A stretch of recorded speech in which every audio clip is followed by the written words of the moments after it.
और महिमा गाए ज़मीं। यीशु मसीह तेरे जैसा है कोई नहीं।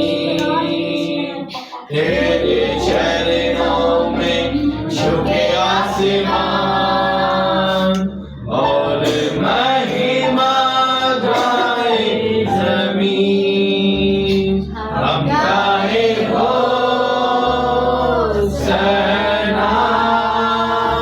तू राजाओं का है राजा।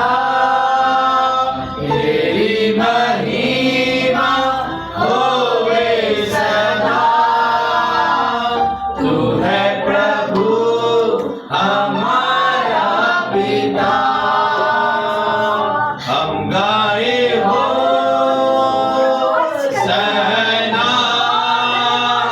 तू राजाओं का है राजा। तेरी महिमा होवे सदा। तू है प्रभु हमारा पिता। हमारे पिता, तूने हमसे इतना प्यार किया।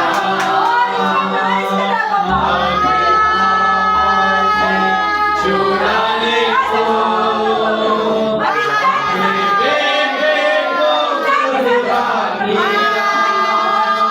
प्यारे पिता, तूने हमसे इतना प्यार किया। हमें पापों से छुड़ाने को अपने बेटे को कुर्बान किया। हम गाए Hosanna,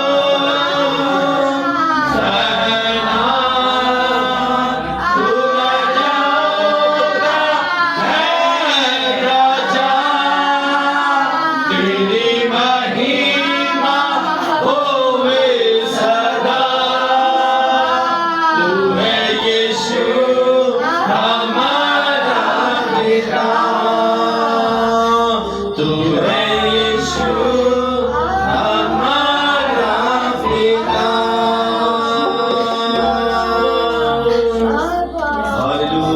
Hallelujah.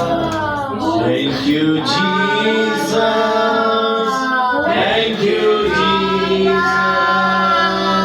Thank you, Jesus.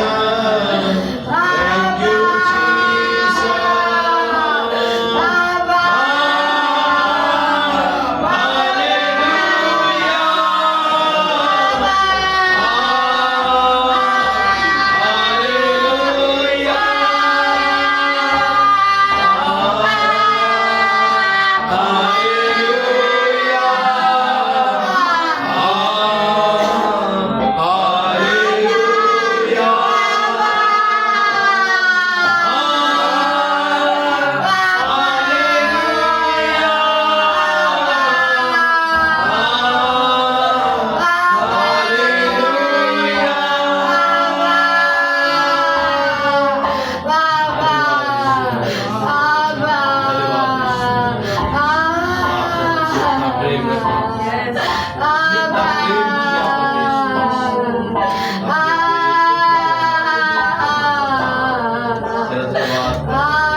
परमेश्वर महान, परमेश्वर दयालु, परमेश्वर कृपालु है। सदा अपने बच्चों पर अपनी दया का हाथ बढ़ाकर रखने वाला एकमात्र जीवित और जिंदा परमेश्वर। हालेलुया। मेरे प्रियो, 21 दिन की उपवास प्रार्थना चल रही है और उस प्यारे पिता यीशु मसीह की कृपा से आज हम 8वें दिन के अंदर प्रवेश किए हैं। Hallelujah, hallelujah. आज 8वां दिन है और परमेश्वर हर दिन प्रतिदिन परमेश्वर भेदों को प्रकट करना शुरू कर रहा है। जैसे जैसे ये उपवास के दिन आगे बढ़ रहे हैं, वैसे वैसे परमेश्वर अपने मरहम को, अपनी बातों को अपने बेटा और बेटियों पे प्रकट कर रहा है। परमेश्वर एक नए बल से, एक नए सामर्थ्य से भर रहा है और तमाम प्रार्थनाओं के विषयों का उत्तर परमेश्वर दे रहा है। हालेलुया। जितना हम डेडिकेट होकर, जितना हम समर्पित होकर नम्रता और दीनता से सारी चीजों को एक तरफ कर जब हम नम्रता और दीनता से परिचय में बैठेंगे, उतना उतना परमेश्वर अपना सामर्थ्य हमको रूप देता चला जाएगा। एक फलवंत पेड़ की पहचान यही होती है, वो हमेशा झुका हुआ होता है। यदि आप और हम मसीह में फलवंत होना चाहते हैं तो हमें झुकना होगा उस परमेश्वर के सामने, बड़ी नम्रता और दीनता के साथ उस परमेश्वर सामने आना होगा। परमेश्वर अपने उस फलों से हमें बढ़ता चला जाएगा। हालेलुया। हम सोच भी नहीं पाएंगे, हमारे चित्त में भी कभी नहीं आएगा कि परमेश्वर इस अद्भुत सामर्थ्य शक्ति से, उस अद्भुत दर्शनों से परमेश्वर मुझे आशीषित करेगा। यानी किस दिन उपवास प्रार्थना के दौरान मेरे प्रियो अद्भुत दर्शन प्राप्त होंगे। वो भेद के दर्शन जो बड़े बड़े ज्ञानियों पर, बड़े बड़े विद्वानों पर परमेश्वर ने प्रकट नहीं किए, परंतु परमेश्वर आप पर हम पर प्रकट करेगा, क्योंकि आप और हम मूर्ख के समान उस परमेश्वर के सामने बैठे हैं। हालेलुया। जितना हम मूर्ख निर्बुद्धि के समान परमेश्वर के सामने बैठेंगे, परमेश्वर उतना ही हमें बुद्धिमान और समझदार बनाता चला जाएगा। हालेलुया। इसलिए मेरे प्रियो, जितना हो सके समर्पित होकर उपवास प्रार्थना में बैठे, उपवास प्रार्थना करें। अनेकों बंधन टूटेंगे। क्या टूटेंगे? अनेकों बंधन टूटेंगे, अनेकों छुटकारा होंगे, अनेकों कलेशियों के अंदर बेदारी आएगी। क्योंकि कलेशिया, कोई सी अगर धरती पे कलेशिया है, वो कलेशिया यीशु की है, किसी मनुष्य की नहीं है। और जब हम उपवास प्रार्थना के साथ बैठे हैं तो हमारा कर्तव्य बनता है हर एक कलेशिया की दुआ प्रार्थना करना, और हर एक उस प्रभु के दास के लिए जो परमेश्वर के द्वारा नियुक्त किया गया है, जो ईमानदारी से, वफादारी से सेवा कर रहा है, हमारा कर्तव्य बनता है उस दासों के लिए प्रार्थना करना। यदि हम प्रार्थना नहीं कर रहे तो कहीं ना कहीं हम पक्षपात कर रहे हैं और हम स्वयं अपनी इच्छा से प्रार्थना को लेकर चल रहे हैं, और हम परमेश्वर की इच्छा के अनुसार प्रार्थना नहीं कर रहे। ये तो हम अपनी इच्छा के अनुसार प्रार्थना कर रहे हैं, अपने आप को दिखाने के लिए प्रार्थना कर रहे हैं, सामने वाले को अपनी तरफ आकर्षित करने के लिए दुआ प्रार्थना कर रहे हैं। हालेलुया। हमारा कर्तव्य यही है, हमें प्रार्थना करनी। इस 21 दिन की उपवास प्रार्थना के दौरान हम तमाम कलेशियों के लिए दुआ करेंगे। जितनी भी भारतवर्ष के अंदर, पृथ्वी की छोर तक कलेशियां हैं जो ईमानदारी से प्रभु के पीछे चल रही हैं, उन तमाम कलेशियों के लिए हम दुआ प्रार्थना करेंगे और परमेश्वर कलेशियों के अंदर बरात बेदारी भेजेगा।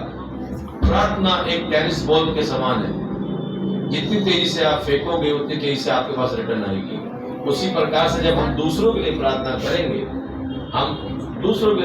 करेंगे, वो प्रार्थना हमारे जीवन के अंदर, उनसे पहले हमारे जीवनों के अंदर, इस कलेशिया के अंदर काम करेगी। हालेलुया। ध्यान रखना। हालेलुया। जैसे उपवास प्रार्थना चल रही है मेरे प्रियो, आइए कुछ वचनों को पढ़ेंगे। आज मत्ती रचित सुसमाचार 6वां अध्याय है। मत्ती रचित सुसमाचार, मत्ती रचित सुसमाचार 6वां अध्याय जब हम पढ़ेंगे, वहां उपवास की विधियां लिखी हुई हैं, उपवास के बारे में लिखा हुआ नए नियम के अंदर। और उपवास आप पुराने नियम से चाहे आ जाओ, चाहे नए नियम से आ जाओ, आपको मिलेगा। चाहे पुराने नियम के संत लोग हों, चाहे नए नियम के संत लोग, सबने प्रॉपर उपवास किया है। अनेकों बंधनों को तोड़ने के लिए उपवास किया है। जब उपवास चलता है तो बंधन टूटते हैं, दुष्ट आत्मा चिल्ला चिल्ला के निकल के भागती हैं, अनेकों जो रुकावटें दूर होती हैं। हालेलुया। आइए मत्ती रचित सुसमाचार और उसका 6वां अध्याय, उसकी पहले 16 पद पढ़ेंगे, उसके बाद हम आगे चलेंगे। पढ़ो, हमारे विद्यालय में यह पढ़ेंगे। जब तुम उपवास करो तो पक्षियों के समान तुम्हारे मुंह पर उदासी न छाई रहे। बस इसी तरह जब तुम उपवास करो, ऐसे जब तुम उपवास करो, उपवास करो, वचन को सुनना समझना, उपवास करो ऐसे लिखा है, उपवास रखना ऐसे नहीं, उपवास करो यानी करना है, समझ गए नहीं? उपवास करना है। असंख्य लोग कहते कहाँ उपवास करना चाहिए, कहाँ? यहाँ लिखा जब तुम उपवास करो यानी कि करना है, उपवास करना चाहिए। उपवास के बहुत फायदे हैं। इस उपवास को अनेक संसार के लोगों ने भी समझ लिया, इसलिए वो उपवास करते हैं, उनकी फिजिकल फिटनेस के लिए उपवास करते हैं। ध्यान रखना, फिजिकल के लिए भी उपवास बहुत उपयोगी होता है। बॉडी के अंदर कोलेस्ट्रॉल जो बढ़ जाता है उसके लिए भी इस उपवास को बाइबल में से अनेक संसार के लोगों ने भी उठा रखा है, इसलिए वो भी उपवास करते हैं। मगर हमारा उपवास कैसा होना चाहिए? कपटी के समान नहीं होना चाहिए। कपटी किस तरीके से होते हैं? कपटी वो होते हैं जो हमेशा दूसरों को दिखाना चाहते हैं और अपने होठों को खाली इस्तेमाल करते हैं, हृदय को बिल्कुल इस्तेमाल नहीं करते। इन्हें बोलते हैं कपटी। क्या बोलते हैं? कपटी। लूका के सुसमाचार 11वां अध्याय जब आप निकालोगे उसकी 2 बार पढ़ो, है ना? लूका 18 का 11 और 12। लूका के सुसमाचार 18 का 11 और 12। फरीसी खड़ा होकर अपने मन में यूं प्रार्थना करने लगा। क्या लिखा? फरीसी अपने मन में खड़ा होकर यूं प्रार्थना करने लगा। यीशु मसीह ने सबसे ज्यादा जो डांटा है, सबसे ज्यादा जो किसी को पनिशमेंट किया है वो है सदूकी और फरीसी। यीशु मसीह ने किसी भी पापी को पनिशमेंट नहीं दी, ना किसी पापी को यीशु ने डांटा है। पूरी बाइबल को आप जब पढ़ोगे उनको पापियों को गले से लगाया है, परंतु ये कपटी इंसान है। आज अनेक लोग कपटी हैं जो सोचते हैं हम सब कुछ जानते हैं, हमें पूरा बाइबल का ज्ञान है, और सामने वालों क्या समझते हैं? तुच्छ समझते हैं। ये कपटी की श्रेणी में आते। क्या आते हैं? सदूकी फरीसी यही तो थे कि हम सिर्फ ठीक हैं और सामने वाले व्यक्ति सारे तुच्छ हैं, सबको घृणित निगाह से देखते थे। हालेलुया। अपने आप को श्रेष्ठ साबित करने के लिए वो हमेशा सामने वाले व्यक्ति को क्या करते थे? तुच्छ जानते थे। वहां सदूकी क्या, ये व्यक्ति फरीसी क्या कर रहा है? प्रार्थना कर रहा है। कैसी प्रार्थना कर रहा है? हे प्रभु, पढ़ो भैया। हे परमेश्वर, मैं तेरा धन्यवाद करता हूँ कि मैं दूसरे मनुष्यों के समान अंधेर करने वाला, अन्यायी और व्यभिचारी नहीं, और ना इस चुंगी लेने वाले के समान। क्या लिखा है? ना इस चुंगी। अपनी प्रार्थनाओं के अंदर वो एक दोष भाव के साथ प्रार्थना कर रहा है। क्या कर रहा है? दोष भाव के साथ। जबकि मत्ती सुसमाचार 7वां अध्याय को आप पढ़ोगे तो वहां क्या लिखा हुआ है? दोष ना लगाओ ताकि तुम पर भी दोष ना लगाया जाए। हे कपटी, जब तेरी आंख के अंदर लट्ठा पड़ा हुआ है तो अपने भाई की आंख से तिनका कैसे कपटी। ध्यान रखना, ये प्रार्थना भी कर रहा है, और प्रार्थना में क्या कर रहा है? तो आज असंख्य लोग ऐसे हैं जो प्रार्थना करते हैं, प्रार्थना में दोष भी लगाते हैं। क्या लगाते हैं? दोष लगाते हैं। ये मन की प्रार्थना है, ये भावना की प्रार्थना है, ये भावना है।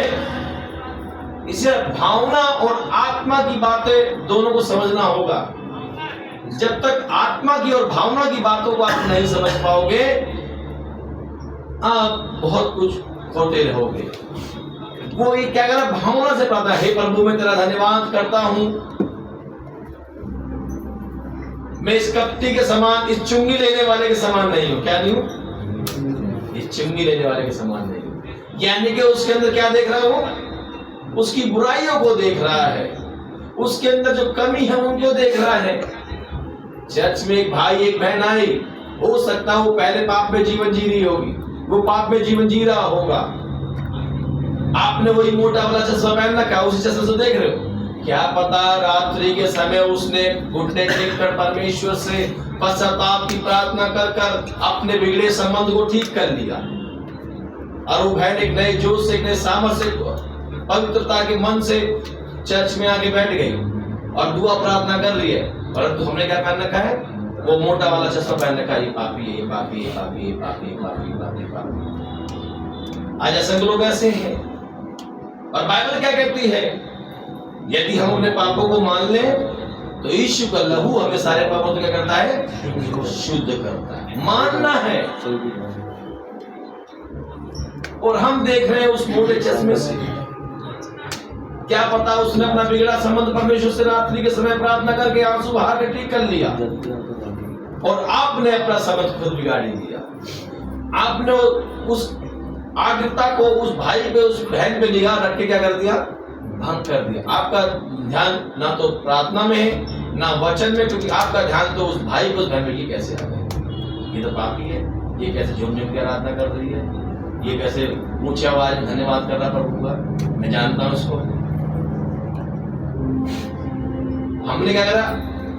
हम परमेश्वर की उपस्थिति से कोसों मील दूर हो गए, वो कोसों दूर होकर परमेश्वर की उपस्थिति में आ गया। समझ लो, वो परमेश्वर की उपस्थिति से कोसों मील दूर थी, मगर उसने रात्रि के समय प्रार्थना कर कर परमेश्वर से बिगड़ा हुआ संबंध ठीक कर लिया, और कहां आ गया? परमेश्वर के निकट आ गया। और ये साहब ने क्या किया? जो परमेश्वर के निकट थे, अपनी मन की भावनाओं को बनाकर परमेश्वर से कोसों मील दूर। इसीलिए कहता है मैं इस कपटी के समान नहीं हूं। हमें उपवास करना है, प्रार्थना करनी है, परंतु कपटियों के समान नहीं करनी। बाइबल स्पष्ट कहती है, याकूब का जब लेटर आप पढ़ोगे 5वां अध्याय उसकी 16 पद के अंदर लिखा हुआ है, जब तुम प्रार्थना के लिए एकत्रित होते हो तो एक दूसरे के सामने अपने अपराधों को मान लो। जब हम एक दूसरे के सामने अपने पापों को मान लेते हैं तो परमेश्वर, जब हम प्रार्थना करते हैं, प्रार्थना का जवाब शीघ्र आता है। प्रार्थना एक रॉकेट के समान जाती है, और वहां लिखा है विश्वास की प्रार्थना से रोगी चंगा होता है। हालेलुया। हमने एक दूसरे से आपसी मेल कर लिए। क्या कर लिए? मेल लिए। आप पुराने नियम को उठा के देखो, चाहे नए नियम को उठा के देखो मेरे प्रियो, वो एक चित होकर प्रार्थना करते थे। एक चित होकर क्या करते थे? प्रार्थना करते थे। एक चित होना। एक चित होकर जब आप प्रार्थना करोगे तो परमेश्वर आपकी प्रार्थना को सुनेगा। हम प्रार्थना का उत्तर पाएंगे, परमेश्वर प्रार्थना का जवाब देगा। ये बड़ी बड़ी बातें बोल बोल कर सोच रहे मेरी प्रार्थना ग्रहण होएगी, एक प्रार्थना भी ग्रहण नहीं होएगी। हालेलुया। परमेश्वर टूटे हुए मन वालों के समीप रहता है, और जो टूटे मन से अपने आप को शून्य की दशा में पहुंचा के प्रार्थना करता है, परमेश्वर उनकी प्रार्थना क्या करता है? सुनता है। पढ़ो भैया। मैं सप्ताह में 2 बार उपवास रखता हूँ। मैं अपनी सब कमाई का दशमांश भी देता हूँ, परंतु चुंगी देने वाले ने दूर खड़े होकर स्वर्ग की ओर आंखें उठाना भी न चाहा। क्या लिखा है?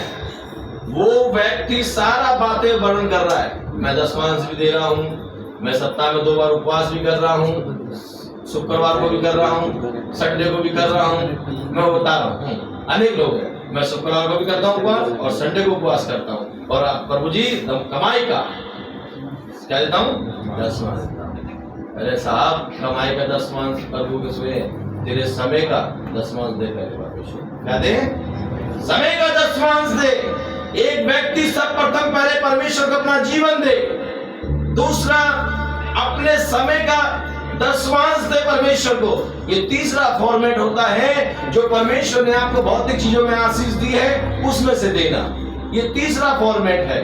पहले अपना जीवन दो, दूसरा अपने समय का दशमांश परमेश्वर को दो, और तीसरा फॉर्मेट ये है कि आप जो भी वर्क कर रहे हो, चाहे अपना बिजनेस कर रहे हो, चाहे नौकरी पैसा कर रहे हो, उसमें से थोड़ा सा परमेश्वर के सेवा के लिए भी दो।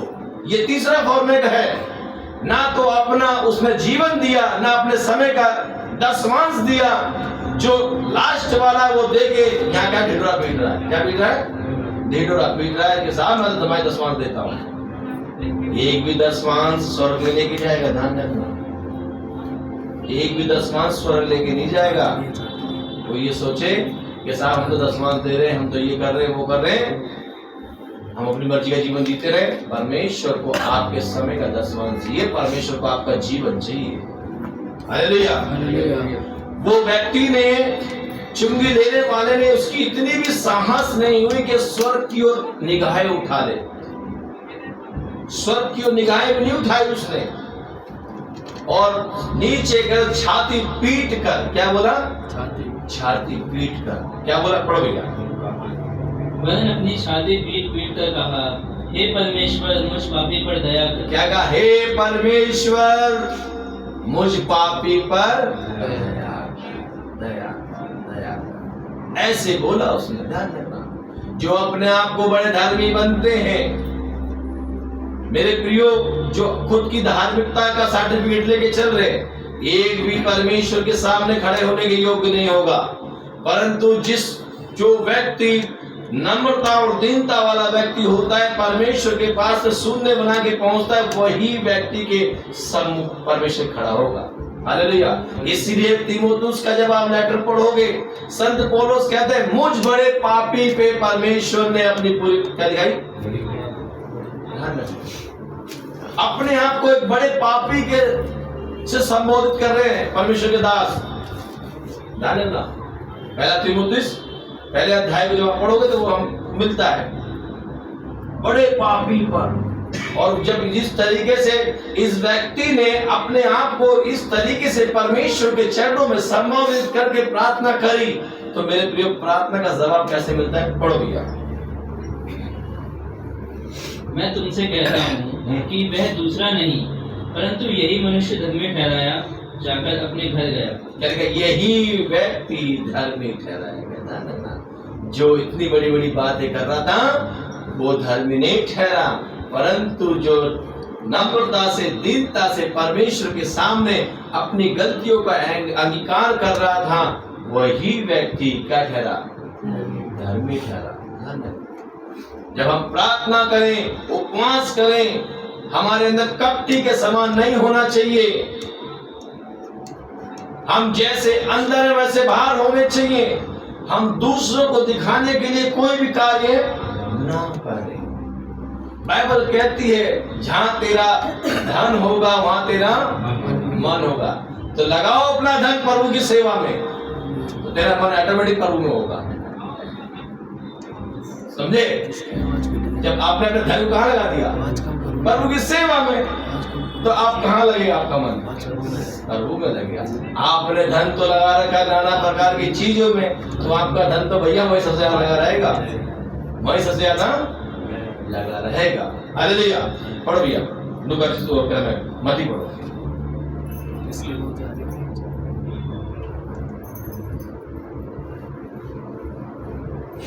पढ़ो भैया,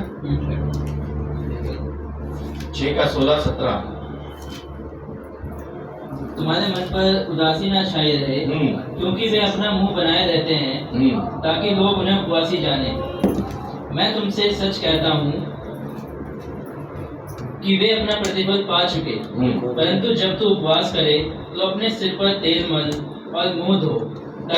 बस वहाँ उपवास रखो और उपवास करे, अपना मुंह धो। क्या धो? मुंह धो। चेहरा चमकना चाहिए।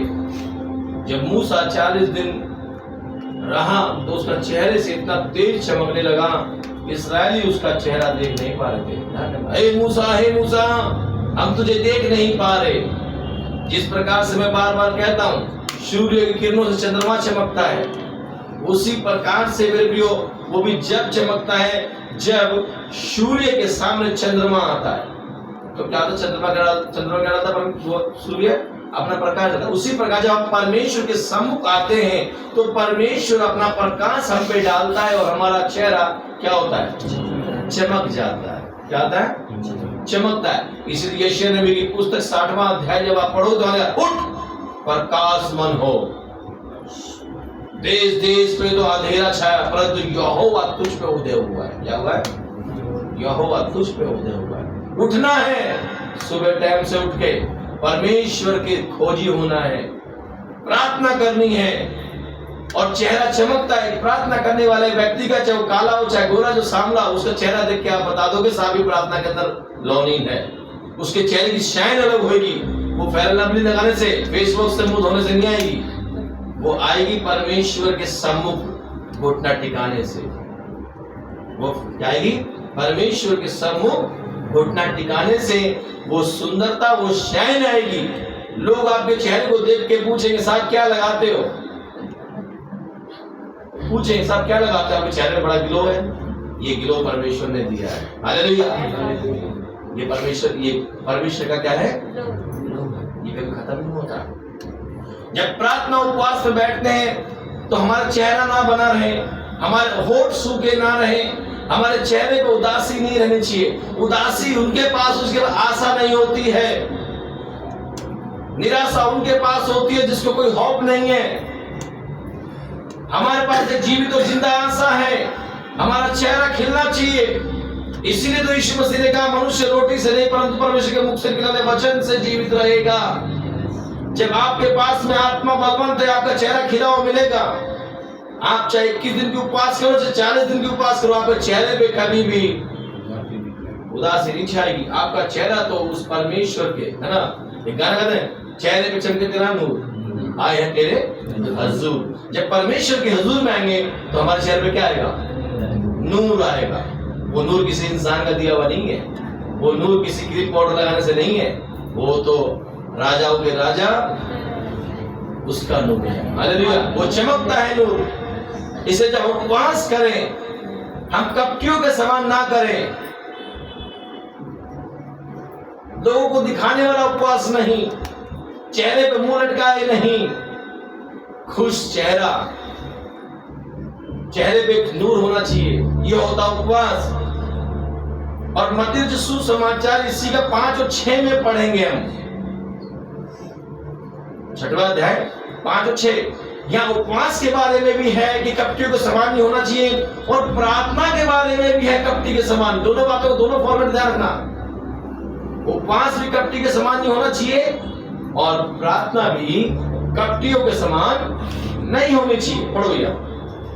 जब तू प्रार्थना करे, कह रहे जब तू प्रार्थना करे, पढ़ो, तो कपटियों के समान ना हो, क्योंकि लोगों को दिखाने के लिए नहीं, लोगों को दिखाने के लिए आराधनालयों में और सड़कों के मोड़ पर खड़े होकर प्रार्थना करना उनको अच्छा लगता है। क्या लिखा है, कपटी लोग।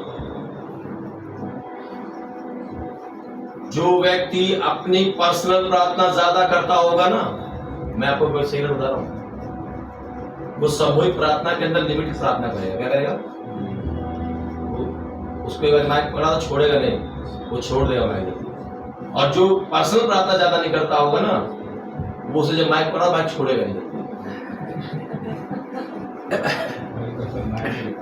सही बता रहा हूं मैं। घर में तो प्रार्थना करता नहीं है, करती नहीं है, अब उसे मिल गया मौका, तो अब क्या कर रहा है? आपने जो विषय बताया उस विषय को छोड़ के उस विषय में पूछ जाएगा। आपने बताया ऑफरिंग के लिए प्रार्थना करो, आपने कहा साहब खाने के लिए प्रार्थना करो, वो देशों देशों में प्रार्थना करना शुरू कर देगा। दिखाने के लिए मुझे प्रार्थना करना आता है। क्या आता है? मुझे प्रार्थना करनी आती है। ये कपटी है, ये कपटी के समान है, जो लोगों को दिखाना चाहते हैं कि साहब मैं तो जो शब्दों का चयन कर रहा हूँ वो शब्द अच्छे हैं और मैं सबके लिए प्रार्थना करने वाला व्यक्ति हूँ, मैं बहन हूँ, भाई हूँ। ये कपटियों के समान है। परंतु बाइबल कहते हैं सब थोड़े हों। क्या हो? थोड़े शब्द हों। पौलुस कहता है मैं बुद्धि से ही प्रार्थना करता हूं, आत्मा से ही प्रार्थना करता हूं। दो तरीके से होती है प्रार्थना, बुद्धि से करनी है और आत्मा से भी करनी है प्रार्थना। आज लोगों के पास ना तो बुद्धि ना आत्मा है, ना बुद्धि है ना आत्मा है। व्यक्ति को बताओ विषय कौन सा, उनने उठाए कर दिया कौन सा, तो बुद्धि कहाँ है? क्योंकि वो बैठा तो यहाँ पे है नहीं, उसका ध्यान तो यहाँ पे है नहीं, उसका ध्यान तो कहीं और है, तो उसने प्रार्थना सुनी नहीं, तो प्रार्थना करे कहां से? इसे कपटी के समान प्रार्थना नहीं करनी। कैसे करनी है? पढ़ो। मैं तुमसे सच कहता हूँ कि वे अपना प्रतिफल पा चुके। परंतु जब तू प्रार्थना करे तो अपनी कोठरी में जा और द्वार बंद करके अपने पिता से जो गुप्त में है प्रार्थना कर। तब तेरा पिता जो गुप्त में देखता है तुझे प्रतिफल देगा। क्या लिखा? जब तू प्रार्थना, यह है पर्सनल प्रार्थना। क्या होते? इसे सबसे ज्यादा इसे करना, इस प्रार्थना करना है, कोठरी में जाना है, प्रार्थना करना है, एकांत में बैठ के परमेश्वर से क्या करना है? प्रार्थना करो। कितने घंटे प्रार्थना कर सकते हो? कितने तुम प्रार्थना के योद्धा हो पता चलेगा। कितने घंटे प्रार्थना कर? 2 घंटे, 4 घंटे, 6 घंटे प्रार्थना करो। ये पर्सनल प्रार्थना है। एकांत में जाओ, बैठो, घुटना टेको और करो प्रार्थना पिता से। अनेक जो दुखी लाचार लोग हैं, अनेक लोग जो सताए जा रहे हैं, अनेक लोग जो शैतान के बंधनों में, भाव उनके लिए आंसू कितने बहा सकते हो? पिता तुम्हें गुप्त में देख रहा है और क्या देगा? कहने का तात्पर्य ये है मेरे प्रियो, हमें प्रार्थना करनी है। अनेक लोग उद्धार पाए, अनेक लोग छुटकारा पाए। जैसे कि सेकंड पत्रोस 3:9 में लिखा हुआ है, परमेश्वर चाहता है कि हर व्यक्ति क्या पाए? उद्धार पाए। तीमुथियुस 2 अध्याय में, पहला तीमुथियुस 2 अध्याय में जो आप पढ़ोगे, वहां पे भी आपको पौलुस दिखते हैं, हर एक व्यक्ति क्या पाए? उद्धार। उपवास प्रार्थनाओं के जरिए हमें क्या करना है, हमें प्रार्थना कैसे करनी है, हमें उपवास कैसे करना है। हम दूसरे को दिखाने वाले नहीं, हम तो स्वर्गीय पिता को दिखा रहे हैं, क्योंकि वही हमारा प्रतिफल है, वही हमें प्रतिफल देने वाला है। इंसान क्या हमें प्रतिफल देगा? प्रतिफल तो परमेश्वर में देगा। हालेलुया। इसलिए उपवास प्रार्थना बहुत जरूरी है। प्रार्थना बहुत जरूरी है, सामूहिक प्रार्थना भी जरूरी है और पर्सनल प्रार्थना भी जरूरी है। नहीं साहब मैं तो घर पे करता हूँ प्रार्थना, घर पे कर लेती प्रार्थना, मुझे चर्च में नहीं आना, मुझे मीटिंग में नहीं आना। वो व्यक्ति झूठ बोल रहा है। क्या बोल रहा है? झूठ बोल रहा है। चर्च की प्रार्थना भी जरूरी है। चर्च में जो प्रार्थना रखी जाती है, परमेश्वर की आत्मा में होकर सब लोग प्रार्थना करते हैं, मिलकर प्रार्थना करते हैं। आप पूरी नए 1st सेंचुरी कलीसिया को उठा के देखो, पूरी कलीसिया मिलकर प्रार्थना करती है। जब पतरस बाबा पकड़े गए, फिर तो काम 12वें अध्याय के अंदर तो पूरी कलीसिया लोग आके क्या कर दिया? प्रार्थना करती है। प्रार्थना करते क्या हुआ? सारे जेल खुले। कलीसिया मिलकर प्रार्थना करती है। वो बंद दरवाजे जो काफी सालों से, काफी समय से बंद है, सारे दरवाजे खुलते हैं। हो सकता है वो भाई हमारे बीच में नहीं है, वो बहन हमारे बीच में नहीं है, परंतु हम सब जब मिलकर दुआ प्रार्थना करेंगे, उनके सारे बंधन खुलेंगे, वो छुटकारा पाएंगे, उद्धार पाएंगे। हालेलुया। इसलिए हमें मिलकर प्रार्थना करना बहुत अवश्य है। हालेलुया। उसी प्रकार से मेरे प्रियो, ये उपवास प्रार्थना में हमें हर दिन नए बल से, नए सामर्थ से भरना है और परमेश्वर की उपस्थिति निरंतर अपने जीवन के अंदर बना के रखना है। और प्रार्थना जितना हम करेंगे, बाइबल की कुंजी है प्रार्थना। हालेलुया। चेहरों पे चमकने वाला नूर है प्रार्थना। हालेलुया। बंधनों को तोड़ने वाली है प्रार्थना। यह उपवास प्रार्थना। इसे जितना आप प्रार्थना में आगे बढ़ोगे, आपका मसीह जीवन उतना परिपक्वता की ओर बढ़ता चला जाएगा। हालेलुया। और आप उतने निखरते चले जाओगे। आइए मिलकर प्रार्थना करते हैं। कोई प्रार्थना विषय है? Hallelujah, hallelujah, hallelujah, hallelujah, hallelujah, hallelujah. आइए अंतिम प्रार्थना करते हैं मेरे प्रियो। अंतिम प्रार्थना में चलते हैं, अंतिम प्रार्थना में चलते हैं, अंतिम प्रार्थना में। Hallelujah, hallelujah, hallelujah, hallelujah, hallelujah, hallelujah, hallelujah, hallelujah. सारों का गुलाम है तू मेरा मसीहा, शारों का गुलाम है तू मेरा मसीहा। तू मुझे जल देता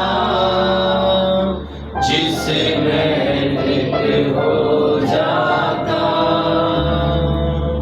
तू मुझे जल देता जिससे मैं तृप्त हो जाता।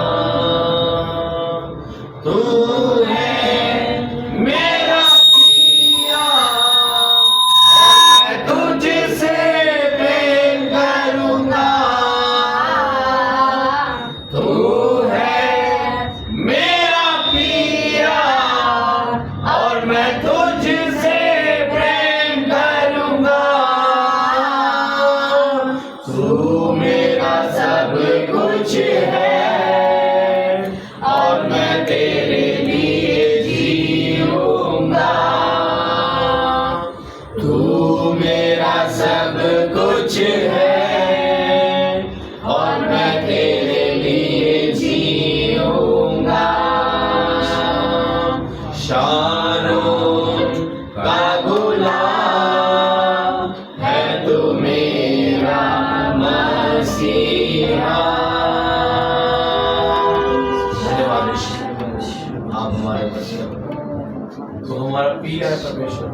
और हम तेरे लिए जिएंगे मेरे प्यारे, तेरे लिए जिएंगे परमेश्वर, क्योंकि जीवन आपने दिया है परमेश्वर, हम तेरे लिए जिएंगे मेरे प्यारे खुदा। तेरी कृपा तेरी दया सदा हमका बनी रहे परमेश्वर, और निरंतर हम तेरे धन्यवादी बने रहे परमेश्वर। Hallelujah hallelujah hallelujah hallelujah.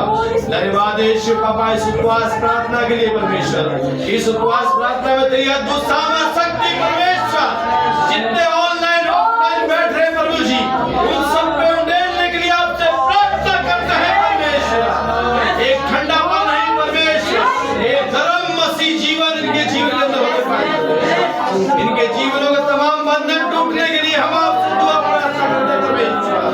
ये सारे बंधन टूटे परमेश्वर।